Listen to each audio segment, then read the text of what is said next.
Hello everyone, and now welcome to a game between Happy and Check.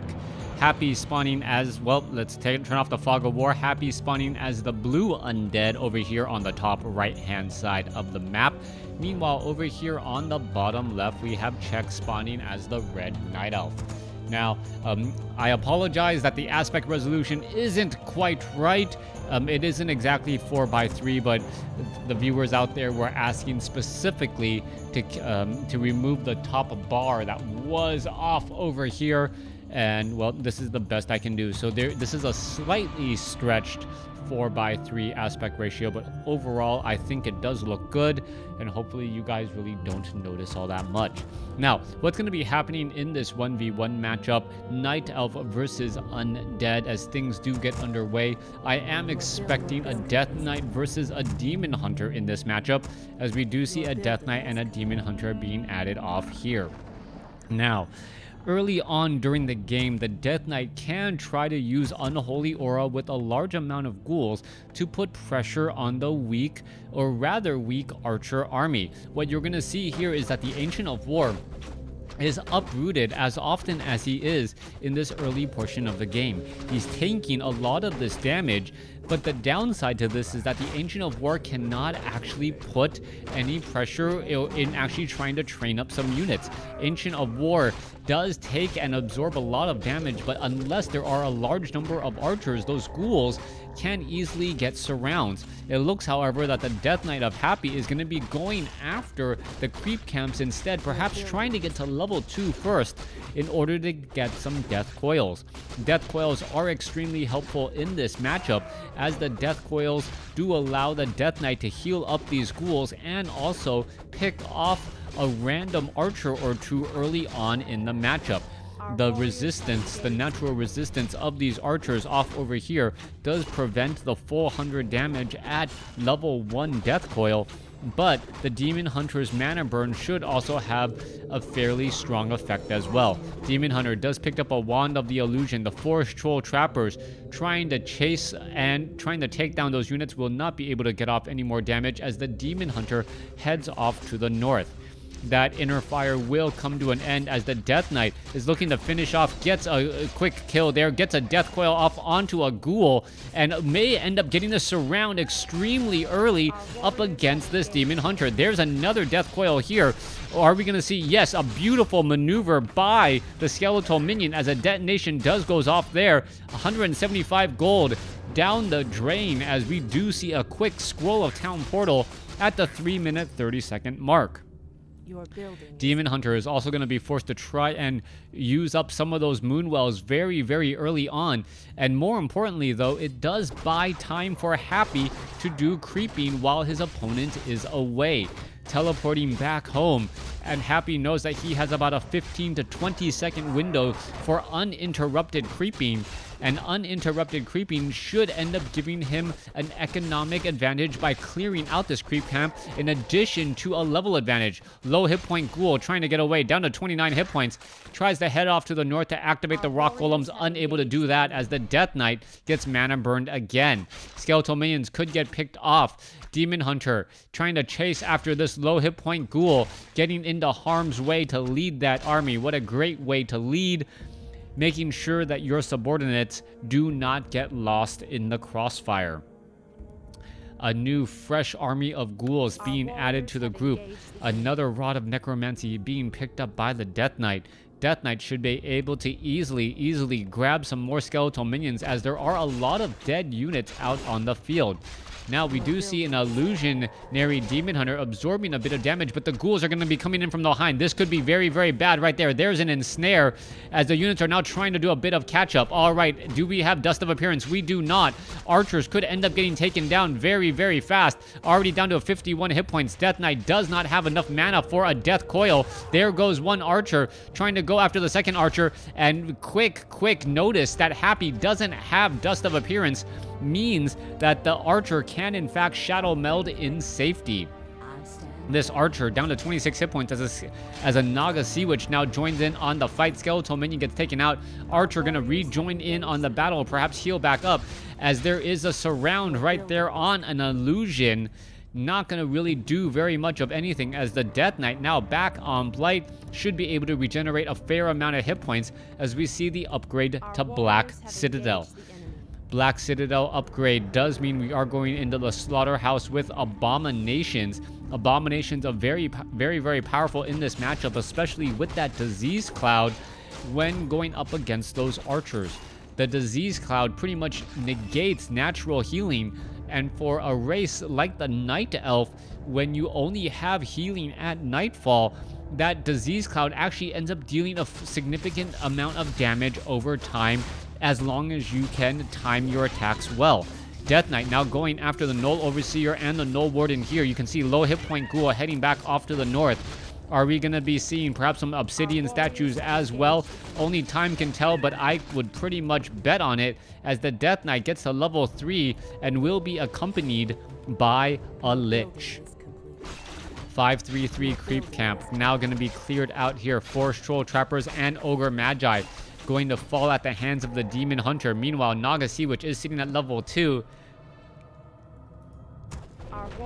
As the units are now backing off every which way. Ancient of War repositions itself, trying to get into harm's way, absorbing more damage from the Rock Golem and this Forest Troll High Priest. Inner Fire now quickly cast on the Forest Troll High Priest. Still getting a little bit of healing though. He is immune to magic, as we're now looking at the Naga Sea Witch picking up a Sobi Mask.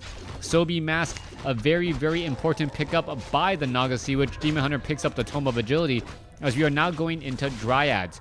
Do we see enough Crypt Fiends from Happy? That is going to be the follow-up questions, as Obsidian statues are now being added, and the Lich should be able to pick up an Orb of Corruption here in just a moment. Death Knight sitting at level 3, a bunch of low hit point ghouls. Units now heading back. Lich perhaps not heading over to the Voodoo Lounge as originally thought, or where is... there is the Tomb of Relics. Not picking up any of those items, and that is a surprise. Orb of Corruption's -5 armor is one of the reasons why Undead heroes do go to tier 3.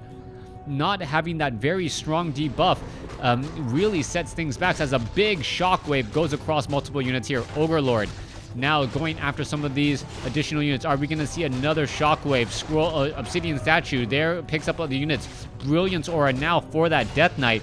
Death Knight with Brilliance Aura, meaning that Lich and the Obsidian statues will have plenty more mana to go around. Ogre Magi now going to get taken down, as we see both sides creeping out. Relatively difficult creep camps. Very low hit point Ghoul ends up getting focused down.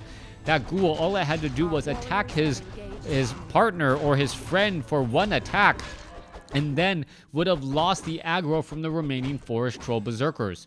Alright, Lich just at level 1, almost at level 2. Not quite sure why we're not finishing off these Forest Troll Berserkers. Perhaps too much damage, and too much damage absorbed with that Inner Fire and Bloodlust. Alright, here you go. Lich quickly finishes off one of the Null Wardens. Warden now trying to, or Overseer now chasing after the Lich. Lich, however, gets to level 2. Druid of the Claw Mastery training now done, as we are going to be looking at bears in this big next push. 43/50 supply ready to go. Happy is now getting some Crypt Fiends. Will that be enough to really push back against this next attack, as we see, well, just stealing out this creep camp off to the north? This could be a very potentially big play by Czech, as we're looking at Czech finishing off the remainder of these Forest Troll Trappers and this Forest Troll High Priest. Purposely pulling aggro back to the low ground means that he'll be able to defend his base when necessary. Happy is looking to clear up some additional, all of these creep camps here, as the Lich is at level 2. Naga Sea Witch gets up to level 4. Demon Hunter also at 4. Naga Sea Witch surprisingly gets to 4, and now that Naga Sea Witch is really a force to be reckoned with a high amount of mana and plenty of cold arrows to go around. Dryads opt not to go after these Forest Troll Berserkers, but the Night Elf here ready to go to finish off the Gargantuan Sea Turtle, and this may just be too much. The level advantage already in favor of the Night Elf. Happy sitting at only level 4, level 2, compared to a 4/4, soon perhaps even a 5/4. Well, nope, not for quite some time, as that Demon Hunter just now halfway, or almost halfway, to level 5. Ghouls are going to spot this location down across over here. Ghouls are now trying to run back home. Dryads could easily catch back up and start lobbing those slow poison arrows, but the ghouls look like they will be able to retreat back in time. Death Knight back off to the north, looking to clear out the gargantuan sea turtle creep camp of his own. Get that Lich to level 3. A 4-3 difference. A 4-3 compared to a 4-4 is a profound difference, as that Lich really only wants to get Frost Nova up to level 3.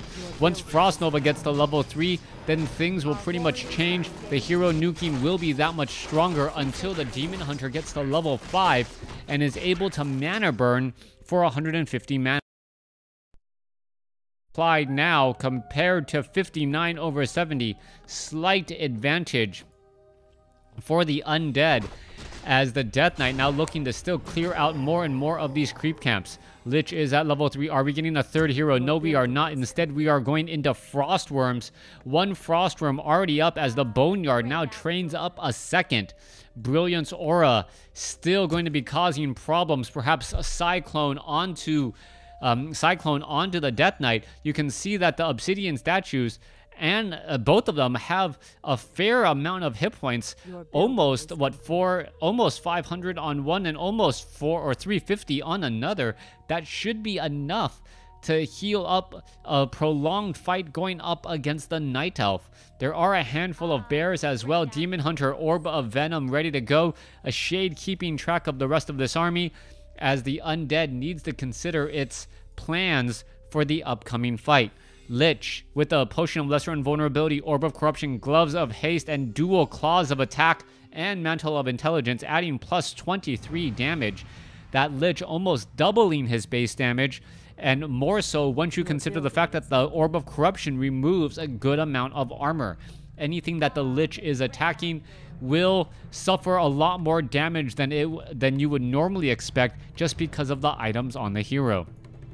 A Tree of Life now established in this particular expansion, ready to go. 5 Wisp on in that gold mine, as we are going to be looking at a big fight. Pocket Factory now coming in, so Goblin Tinker, the Tinker now being added here, as we are looking at the Pocket Factory taking a large bit of damage. Are we going to see enough Crypt Fiends here? Clockwork Goblin gonna get taken out. Death Knight down to 250 mana, gonna go ahead and try and engage. You can see the Crypt Fiends are gonna go ahead and engage there. Down there goes Cyclone, already pulling up that Demon Hunter. A Staff of Preservation saves what I believe to be a bear. Alright, Ghouls continuing this fight here. A low hit point Dryad gonna get finished down. There goes a bear as well, as the Demon Hunter is still in the backfield. Very strong play by Happy. It looks as though we might see the death of a Naga Sea Witch, as the Naga Sea Witch now trying to get back. Death Knight down to 75 mana. Will have enough for a Death Coil here in just a moment. Perhaps we'll be able to finish off some of these units again, as the Death Knight sitting at level 5 could get a Death Coil off onto this Demon Hunter. Mana burn onto the Goblin Tinker. Death Knight still has plenty of mana ready to go, as Staff of Preservation is used. Moonwell gonna get taken down. Expansion is gonna get taken down. And with this, the economic advantage is going to end up falling or being neutralized, as Happy, well, really cannot expand just quite yet. There go double Frost Worms, gonna go ahead and finish off that Moonwell. There's a Death Coil. Demon Hunter in serious trouble. Potion of Lesser Invulnerability should be used in time, but still being slowed, as that attack did happen a little bit earlier. Alright, Death Knight now looking to finish off some units. Level 5 on the Death Knight with Brilliance Aura. Should be able to get off a level 3 Death Coil here in just a moment, as Happy still looking amazingly strong at this stage and vantage point of the game. 8,700 gold left in that gold mine. Let's take a look at this. Gonna go ahead and turn back around. There's Dust of Appearance trying to look for some units. There goes a Crypt Fiend. Crypt Fiend now taken down. And this is a problem. Only one Crypt Fiend is all that, or 2 Crypt Fiends are all that is left. Demon Hunter down to level 5. Gets to level 5 and only to be killed, as that may be the end of it. Dryads now going after the remaining units. Naga Sea Witch gonna get taken down. And the Lich and the Demon and the Death Knight, who were behind in hero level, now catch up and will surpass their opponent, as this should end up being the game. Tree of Life desperately trying to be repaired. Not going to have very much luck. Moonwells all taken out as well, as that will be the game. Happy taking this in the very end portions of the game. 5-4-2 compared to a 5-4, and Happy really came back out of a hole for this one. thanks for watching. Thanks for listening. Hope you guys enjoyed it. And, well, I hope you guys continue to watch me, follow me. Views are down. Thank you for everyone who do, in fact, support me through Patreon. It definitely does help. Thanks for watching again.